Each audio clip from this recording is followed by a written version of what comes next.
The night shift starts with a list of addresses and ends with the ones you can't return to.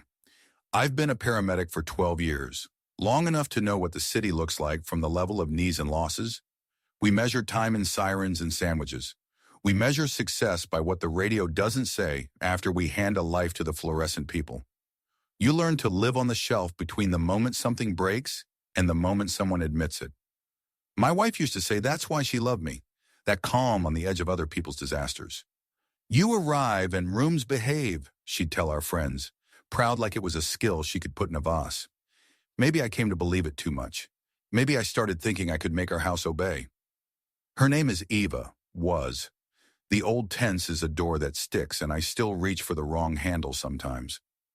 She designs staging for events fashion shows in December, charity galas in spring, the occasional brand launch where the sponsors insist the flowers know their place. Her hands smell faintly of eucalyptus when she's home late, and there's always glitter in the sink for 3 days after a big build, as if a constellation slept in our drain. We met on a Tuesday at a charity ball where my ambulance idled outside because the organizers were sober about liability. She came out for air, and I was leaning on the bumper with a coffee that hadn't yet explained what it planned to do. She made a joke about emergency exits in sequence. I said a thing about the city never actually being off-duty. She laughed, and in that sound I believed a new address existed. We married 3 years later in a municipal garden that didn't belong to us, which felt right. Life started like people think life starts, with a new couch and a calendar that knows when to say sorry in advance. I worked nights, and she worked whatever time the wealthy think clocks are for. When we met in the middle felt like home. The first crack wasn't a sound. It was a smell. My t-shirt one morning smelled faintly of a cologne that wasn't mine. Not perfume. A man's. Clean. Blue. Competent. Eva said it was probably from fabric softener at the laundromat because the neighbor machines rotate product like a bar rotates music. I said sure. I've seen worse alibis live through router facts. Then there were the rehearsals for absence. A new password on her laptop. A text that arrived with her volume off. A calendar entry that read site check and a taxi charge at midnight to the wrong side of town. A week later, a name appeared twice in a sentence she tried to make about chairs. Tomas thinks the chairs should hug the runway. Tomas thinks the line needs surprise. People with opinions about chairs shouldn't have keys to your house. I've learned that late. Tomas is the brand of man whose hair looks like it has a lawyer. 38, tall, a jaw you can use to measure countertops. An event photographer with a portfolio full of people who want to be seen, and a memory like a well-designed trap. The first time I met him, he shook my hand and looked at my uniform and asked if we ever did ride-alongs for content. The last time I saw him, well, I don't get to control how the last time looks. That's one of the laws of my job and, I guess, of my marriage. The call that gave it away was another address like any other. Dispatch. Medic 17, domestic possible fall. Caller distressed. 418 Bleecker, Unit 5B. No further. We pulled up in rain. Old brick. New intercom. A vestibule that thinks tile equals mercy. The hallway smell of other people's dinners and secrets. My partner Jules kept the gurney near, but not needed yet. The door opened. A woman in a robe, pale with the unique exhaustion of people who have been corrected by gravity. She led us through a tidy living room into a kitchen that had opinions about knives. On the floor, a man in boxers, ice pack on his temple, embarrassed. I fainted, he said. It's nothing. Naori, we asked the questions you asked to teach the brain how to be home. Chest pain, vision, history, meds. He shook his head and shook off the event. I glanced around to orient myself to exits and let the detective part of medicine do its quiet work. Family photos on the fridge, a magnet from a rental cottage, a printed schedule for a gala, a notepad with a list, Eva Florals, Thomas Runway Adjust, Load In, 20, cut. My eyes stalled. The handwriting was hers. Our address at the top in her quick slant. Our last name truncated the way she signs for deliveries when she's in a rush. The world didn't tilt. It simply arranged itself into a path I finally noticed I'd been walking. Sir? Jules said, because I'd let the pause stretch. Sorry. I smiled at the history on the floor. We loaded him, We checked his heart. We told him the good news. In the elevator, Jules said nothing, and that saved me a week of needing to lie. In this job, you pick your moments to take things personally. I could have pretended the timeline didn't line up, that Eva Florals could have been any Eva, that the note had found its way from a meeting to a stranger's fridge. But the smell in my t-shirt, in the new passwords, and the magnet from the same rental place on our own fridge were done whispering. At home, I didn't throw anything or make a speech. I put water on and looked at the mug she likes most, the one that says, "Oh, honey," in a font that thinks it's helpful. I made tea and set it on her side of the table, because there's a primitive comfort in acting like you live in a world where cups still solve things. Eva came in at 1 a.m., glittered discouraged but not extinct. She looked beautiful in the way being looked at makes a person learn to be. "Hey," she said, surprised to find me awake. "Bad night?" "Domestic faint," I said. "No drama." "Lucky them," she said, and kicked off shoes like ideas that served their time. I told her about the faint. I told her about the kitchen. I told her about the note. I kept my voice at the volume that works on ledges. "You wrote it," I said. She sat. The way she sat told me how long she'd been rehearsing for this conversation. Not denial, not attack. The kind of tired that looks expensive. "Yes," she said, "I wrote it." "Tomas," I said, "because why not change the way a name lives in a house?" "Yes," she said. "How long?" 2 months, she said. "If we count the lie. 3, if we count the permission." "Whose, I asked. "Mine," she said, and chewed the inside of her cheek like it owed her information. I told myself I was allowed to feel seen by someone who was looking. I told myself I could hold that without letting it touch us. She shrugged a small, miserable shrug. "I couldn't." "Did you plan to tell me on?" I asked. "Or were you planning to carry 2 lives until one broke on its own?" "I tried to tell you," she said, "but you kept handing me solutions. And what I had wasn't a problem. It was greed." There are moments in rooms when everyone is doing their best and harm still happens because time has already made a decision and now you get to discover it. I reached for anger and found organization instead. It's a mean cousin to grief, and it's very good at math. "Is it over?" I asked. She didn't pretend to misunderstand. "I told him I'd end it," she said, and we both heard the verb tense do its cheap magic. "I haven't. Do you love him?" "Love is the wrong word," she said. "Crave, recognize, remember. None of those deserve a house key. Do you love me?" "Yes," she said instantly and hated herself for truthing so fast. "But not the way you need." "What way do I need?"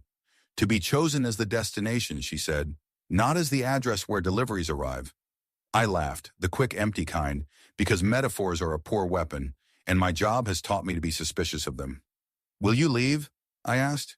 She wiped at glitter on the table with her thumb, a reflex. "If I leave right now, it will be for him," she said. "And I don't want that to be the story my life believes about itself." "What story do you want?" "That we were brave enough to stop being polite," she said. "That we named it before it named us. That we didn't use the worst version of love to justify convenience." "What's convenience here?" "Keeping your ring where it's always been because taking it off would make my hand feel like an announcement," she said softly. Her ring stayed on. I saw it as if for the first time, and I couldn't remember the ceremony where I put it there. We did not sleep in the same bed that night. In the morning, she made coffee and drank it like a witness. I showered, shaved too carefully, and went to work because the radio doesn't care about the correct time to be considerate. My first call was a chest pain in a parking lot outside a supermarket. The woman was younger than the word angina likes to meet. I held her wrist and answered her fear with the simplest version of truth. "You're not alone." When we handed her to the ER, the day already had the kind of weight I only notice when it leaves. I made an appointment with a therapist like I make an appointment to get my boots resoled. "This won't fix you," Jules said when I told her, "but at least you'll know what you'd look like if you were fixable." Jewel has that mean kindness I trust. She's seen me cry once, car crash with a car seat in the back, and no story left to keep me upright. And she never told anyone because some parts of a partner are secret on purpose. The therapist, a man with a sweater that wanted a cottage, asked me to list what I knew and what I feared and what I wanted. He used his soft voice, and I used mine because this is how the polite die. "I know she's having an affair," I said. I fear I've been replacing intimacy with competence. I want a marriage that isn't a performance. Do you want Eva, he asked, or do you want someone to stop hurting a version of you you're very attached to? I want both, I said. I want to go home and not be auditioning for normal. We met twice more, and then a week skipped because work swallowed me. A warehouse fire took 2 nights in a story. The smoke rode my hair for days, and Eva said it smelled like someone's bad campfire, which is as close as we allow most people to come to describing hell.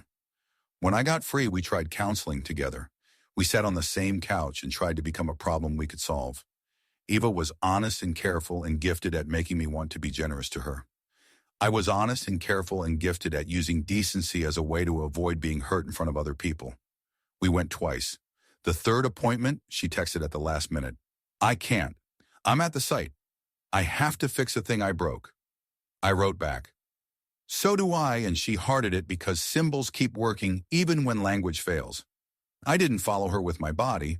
I followed with the part of me that does addresses for a living. Load in 20 mesh, runway adjust. The venue for the brand event was the old museum near the river, the one that has a courtyard you can pretend is Europe if you squint at wealth the right way. I knew which door crew used. I knew which streets faked one way with cones. I knew where to park an ambulance when the sidewalk wanted to prove a point. I went on foot, in uniform because the night was young, and I didn't yet know how to separate man from job. Security let me pass because a badge that has saved a stranger's mother tends to get you where you ask. Inside, lights rehearsed their language for money. I found the service hallway by smell paint and coffee and consultants. At the end of it, behind a scrim, a runway waited like a sentence that can't wait to decide something for you. I saw them before they saw me. Eva in black, headset crooked, moving like a choreographer who has lost respect for caution tape. Tomas next to her, camera hanging from his neck like an argument. He leaned in to show her a screen, hands close, heads closer. She laughed and put her hand on his wrist, and the gesture didn't look like treason. It looked like thirst. Eva, I said. It's impressive, the speed at which some faces change costumes. She turned and found a version of herself that was about to forgive me for interrupting. Daniel, she said, and the one syllable contained an entire year of the way my name had been used. Thomas performed a neutral man. I wanted to be violent, and I was instead extremely polite, because my profession has taught me what happens when the most upset person in the room wins. I'm working, she said. I can see, I said. This isn't the moment, she said. I think it's exactly the moment, I said. I'm here to say I won't be competing with your schedule anymore. Her eyes were kind and bladed, a compassion that wanted to instruct rather than comfort. Then let this night not be about us, she said gently. I need to deliver for other people. There are sentences that are true and also unforgivable. I stepped back. Do you love him? Tomas's face went through 3 lighting cues. He touched the ring on his chain, a small square of steel that wanted to be meaningful, and said, we don't have to do this in public. You made it public, I said. You just used different lights. A stage manager called for House in 5. Someone asked about chairs that hugged the runway. In the mess of motion, Eva reached for me. Not my hand, but my sleeve, the way you stop a person when you don't want to leave a bruise. Please, she said, please let me go. Tonight. I let the sleeve slip out of her fingers because some mercies you give for yourself. On my way out, a security guard stepped aside and didn't look at my face. Outside, the river argued with rain. I walked toward the ambulance because it was the only thing I trusted to have a door that would open for me without an interrogation. There are a few addresses I'll remember even when the rest of the city changes its hair. The corner of Linwood and Pike, where I delivered a baby in the front seat of a rideshare with a driver narrating his own bravery. The bus stop at 39th, where a woman once saved another woman by deciding to be inconvenient to a man who thought the word no was a polite version of yes. The hotel with the gold elevators where an investment banker learned what to do with his father's wallet. And now the back entrance of a museum where I let a version of me die without paperwork. I didn't talk to Eva the next day. By evening, I had a plan, and plans are what we do when we can't accept grief at its own speed. I called my sister to ask if I could borrow the spare room for a while. I texted our landlord to say I needed to bring someone by to see the place because I might be recommending a tenant sooner than expected. I told the therapist I would need twice a week. He replied, "You get to ask the week for what you need. It won't always obey. Ask anyway." When I got home, Eva had cooked. She does that when she knows the city inside me has chosen a riot. Pasta with mushrooms, garlic you can smell in your own hair, 2 plates on the table, fork on the left because her mother is stubborn. "I don't want to fight you," she said. "I want to honor you." "Honor me by not lying to me again," I said. "I won't," she said. "After tonight, I won't see him." "I don't want you to choose me for noble reasons," I said. "I want you to choose me because choosing me feels like oxygen." "What if I never get to feel that again?" she asked, small. "Then you don't get to keep me as a souvenir," I said. She nodded. We ate like colleagues. After, I packed the bag I used for the 48-hour shifts, except this time it wasn't for work. I took clothes, a book I pretend to read well, the old sweatshirt that knows how to ask nothing of a day. I took the photograph of us at the municipal garden because I wanted to decide where our ghosts live. At the door, she said, "Where will you go?" "Joe's," I said. "My sister, the spare room with the bed that came with the house and refuses to be improved. Then somewhere quiet, somewhere I don't have to react to glitter." "Will you divorce me?" she asked. The word took its coat off and sat down between us. "I'll file when I can do it without using the paperwork to punish you," I said. "I want to leave on my terms, not on my worst day's version of me." She cried in the way that keeps dignity as a co-signer. She put a palm on my chest and kept it there, as if an old right of hers could be observed without being abused. "I'm sorry," she said. "I believe you," I said. "I also believe you when you say you don't know how not to be." She nodded. I left. The night made the sound nights make when they agree to be responsible for you. At Joe's, my niece explained homework to me as if I were new to being a mammal. Joe pretended not to be exhausted with worry. She poured me tea and then wine and then water, a ladder I was grateful to climb. "Do we hate her?" she asked. "Or do we wish her literacy in 3 months?"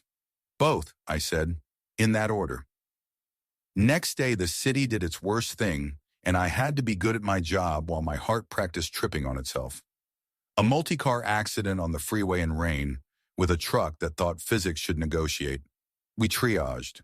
We cut metal with the same respect you give to a firm handshake. A father stood beside a seat he had installed himself and let me teach him how to keep going anyway. When we rolled back into station at dawn, I fell asleep against the wall and dreamt of a room where chairs hugged runways and no one fell off anything they didn't sign up for. For 3 weeks, I lived like a person in a witness protection program I'd built myself. Work, Joe's, therapist, park with a coffee I didn't need. I blocked Tomas's number and didn't block Eva's. She texted twice, the kind that tells you the houseplants miss you and the light in the hallway has changed, and then stopped, perhaps because she finally believed I meant the words I had said about souvenirs. The divorce papers came back from the city with their sober fonts and their boredom about who thinks who hurt whom. I signed the places that asked me to pretend handwriting still matters. Eva signed too. Her name looked careful even now. We divided the furniture like adults. She took the couch because my body had memorized ours together there. I took the bed because I wanted new sleep. We sold nothing and kept less than we could have. And sometimes generosity is a way to avoid setting fire to anything. On the day I went back to collect the last box, the apartment smelled like lemon cleaner and an argument that was proud to be over. Eva wasn't there. She'd left me a key on the counter, our key, the brass warm with history nobody outside a house understands. Beside it, the mug OH, honey, and a note. "You were never the problem I wanted to solve. You were the person I should have been brave enough to choose every day. If you ever need a table moved or a cabinet hung, call me like I'm not the villain. EDE. I don't know what story the rest of our city tells about us. Maybe someone re-likes our wedding photos sometimes at 3 a.m. Maybe someone recognizes Eva and Thomas at a gallery opening and thinks they look good together, which doesn't make them right.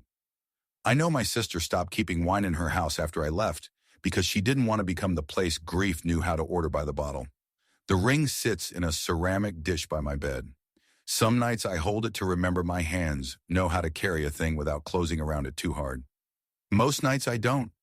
I bought new boots.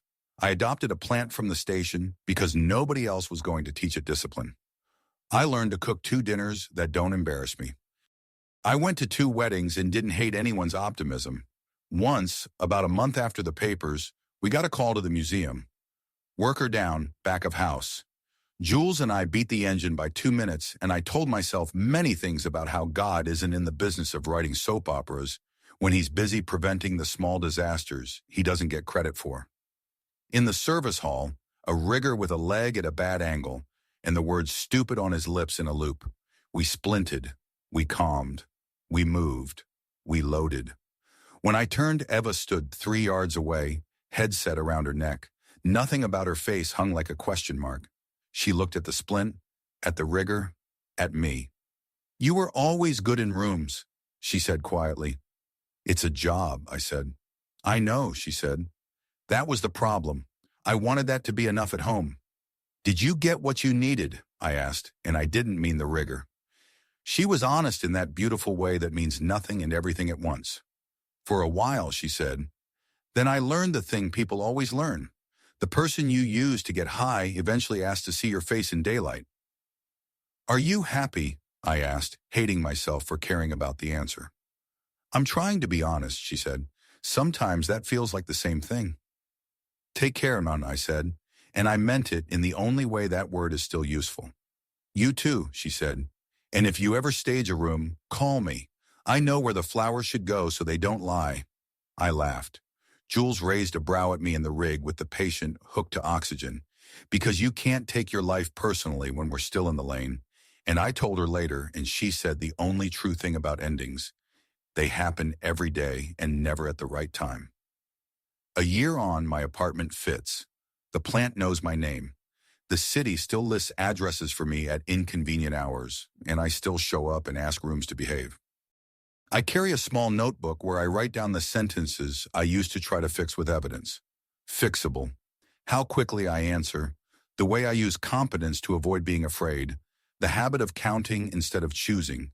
The kind of silences I praise. Not fixable. The calendar that already happened. Her ring finger's memory.